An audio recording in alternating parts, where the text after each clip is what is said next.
Eh bien, salut à toutes et à tous, c'est Anthony Klinger de la chaîne Acadev et aujourd'hui on se retrouve pour une nouvelle vidéo sur comment créer un pop-up en HTML, CSS et JavaScript. Alors sur la chaîne, vous avez déjà pu apprendre l'HTML et le CSS plus ou moins facilement. Donc là, vous avez déjà des bonnes bases pour développer ce qu'on va faire aujourd'hui.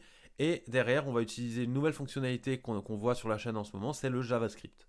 Alors, il ne va pas y avoir énormément de JavaScript, vous allez voir, mais on va utiliser les principes de base qu'on a déjà vus ensemble, et c'est ça l'intérêt de cette vidéo, de créer un pop-up du coup qui mêle les trois langages qu'on a pu voir. Sachant qu'à proprement parler, il n'y a que le JavaScript qui est un langage du coup de programmation, et l'HTML c'est plutôt de la structuration, et le CSS c'est du style. Donc première chose à faire, il vous faut un navigateur, peu importe lequel, ça peut être Chrome, Firefox, Safari, peu importe, et un éditeur de code, donc moi j'ai Visual Studio Code. Alors là-dessus, il va juste nous falloir créer par exemple, soit vous êtes déjà sur un hébergement, soit vous créez un dossier à la racine de votre Mac ou de votre Windows.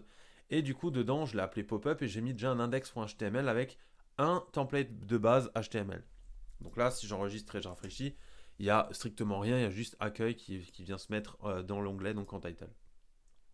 Alors la première chose à faire, on a dit qu'on allait faire du style CSS. Donc on va ajouter un fichier style.css et sur chaque élément, on va mettre un margin 0 et un padding 0. Ça, on se souvient du coup que c'est quelque chose qu'on avait vu sur le CSS, sur la formation CSS, tout simplement pour initialiser tous nos éléments des HTML pour pas qu'ils aient du coup un style prédéfini. Et évidemment, pour que ce soit lu, il va falloir ajouter la feuille de style avec un link rel, voilà, style sheet, un href où on va chercher style.css et évidemment type text slash css. Et là, normalement, on a bien notre feuille de style qui est linkée. Si on regarde bien, voilà, on a bien, du coup, sur tous les éléments, margin 0, padding 0.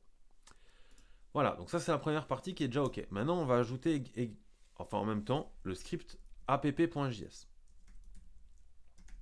Voilà, j'enregistre. app.js pour créer notre JavaScript. Et là, pour vérifier qu'on l'a bien appelé, on va faire un console.log de OK. Je rafraîchis et on a bien OK qui est affiché juste ici. Donc voilà. Si vous êtes arrivé à ce niveau-là, c'est bon, vous avez tout qui est prêt pour créer votre premier pop-up. Si vous avez déjà des fichiers de base et vous voulez juste intégrer un pop-up, alors suivez la logique, on va dire que ça suffira. Alors première chose à faire, ça va être de créer, on va dire, le design de notre pop-up. En général, un pop-up, il est constitué d'un overlay, c'est-à-dire d'un fond en fait, qui va réduire l'opacité sur l'ensemble des éléments de la page pour mettre en avant le pop-up justement. Et pour ça, on va juste le nommer par exemple pop-up-overlay. Sur cette classe pop-up overlay qu'on a ici, enfin sur cette ID plutôt, on va ajouter du style. Voilà. Pop-up-overlay. Voilà. Et là, on va lui mettre une position fixe pour qu'il soit fixe partout. Un top 0, un left 0. Et là, vous avez deux possibilités. Soit vous mettez 800% et 800 VH, soit vous mettez right 0 et bottom 0. Et du coup, il va venir se caler sur chaque angle et donc créer du coup un full page finalement. Et pour voir ce qu'on vient de faire, on va faire un background noir, comme ça on le verra bien. Et là on a bien un background noir, vous voyez si je quitte la fenêtre, en fait il suit en fait les différentes tailles d'écran, tout simplement parce qu'il a compris qu'il fallait qu'il se colle en haut, en bas, à gauche et à droite. Voilà, donc là on a créé notre overlay. Chose importante qu'il va falloir maintenant ajouter, c'est prendre en compte le z-index, parce que sinon vous allez avoir des problèmes sur le reste de votre page si vous avez des éléments qui ont un index plus important que l'overlay, en fait l'overlay passera en dessous, donc ça c'est un peu problématique. Donc ici, ce que je vous conseille de faire, c'est de mettre un index de moins par rapport à votre menu. C'est-à-dire que si votre menu, vous l'avez développé, vous avez un z-index de 99, alors vous pouvez mettre z-index 98 par exemple. Voilà, j'enregistre, je rafraîchis, il n'y a rien qui se passe, c'est normal parce qu'on n'a rien changé réellement de manière visuelle là tout de suite. Donc voilà. Alors en général, là j'ai mis noir pour qu'on puisse voir du coup ce qui se passe, mais vous pouvez très bien du coup mettre de l'opacité en utilisant les propriétés RGBA du coup du background en faisant 0,0,0.7 admettons. Donc là on aura 70% de l'opacité.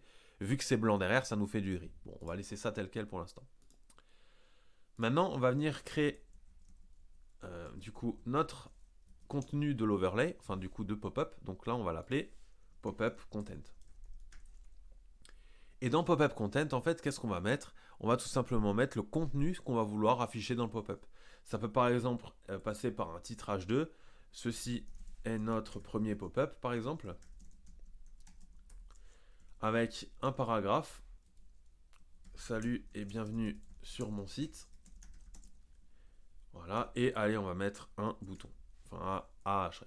Voilà, s'inscrire, par exemple. Qu'on va mettre vide. On va juste lui mettre une classe après pour le styliser un petit peu. On va l'appeler pop-up link. Voilà. Ensuite, je revais dans mon style, du coup. Là, si je rafraîchis tel quel, voilà ce qui se passe. C'est logique, c'est évident, on n'a pas mis de style. Or, nous, on aimerait que le pop-up, du coup, se retrouve au centre, ici. Alors, pour faire ça, on va déjà lui donner une taille. Donc, on a appelé pop-up-content. Et donc, pour lui donner une taille, on va lui donner un max 8 plutôt que de lui donner un 8 tout de suite. On va lui donner un max 8 de, je sais pas moi, 600 pixels. Allez, voilà. Un padding de 30 pixels pour que ce soit propre. Box sizing border box, tout simplement pour que les paddings soient contenus dans la box et pas en dehors. Un background blanc, sinon on le verra pas. Vous voyez qu'ici c'est transparent derrière la div.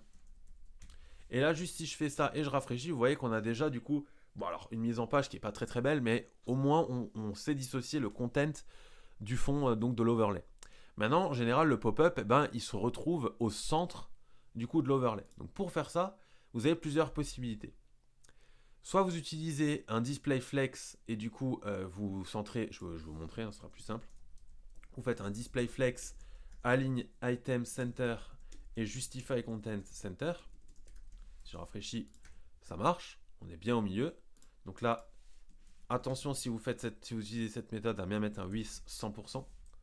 Voilà, sinon ça ne prendra pas toute la taille que vous avez prédéfinie avec les paddings. Ouais, parce que tout simplement, ça on l'a déjà vu avec les positions, etc.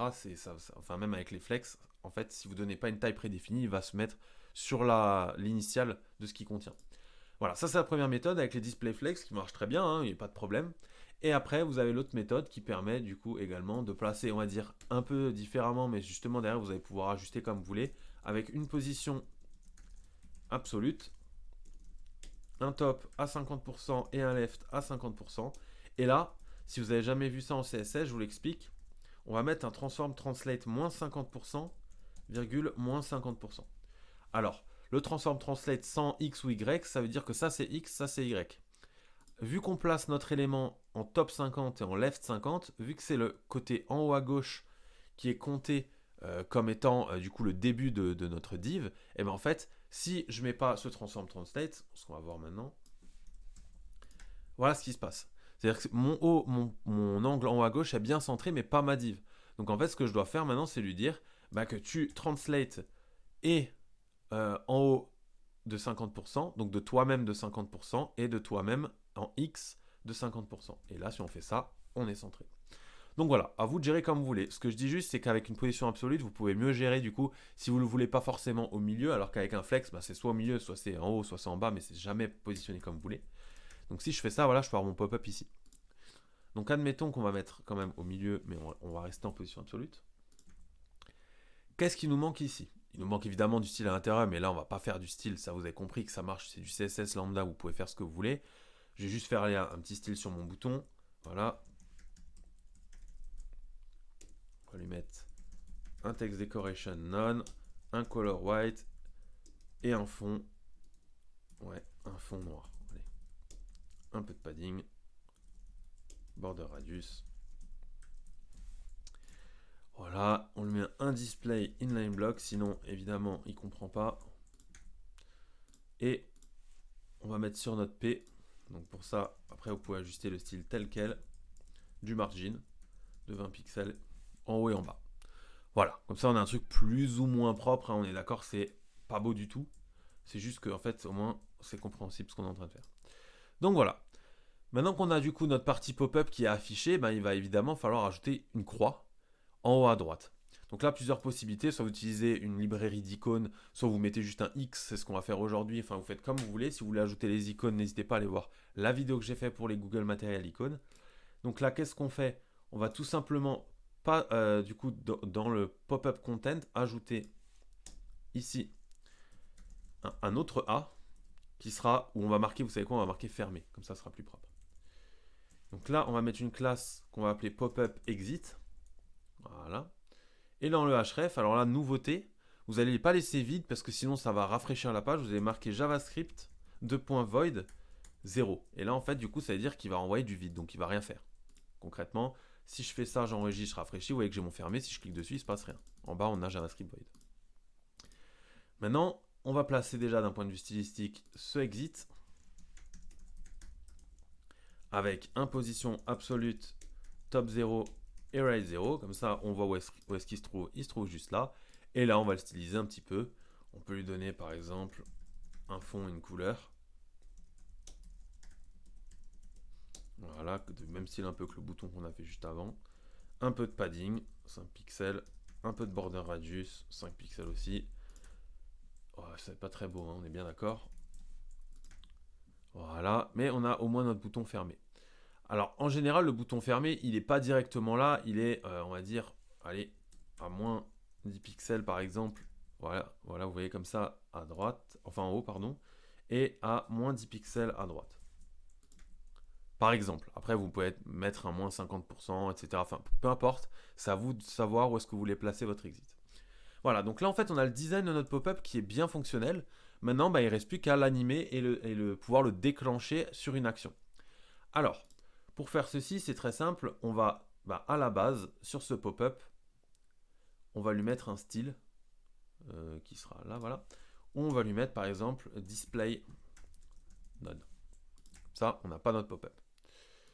On va tout de suite créer une classe qui sera pop-up-overlay, donc pour reprendre l'ID, point. Et donc là, on ne fait pas d'espace parce qu'on sera sur le même élément.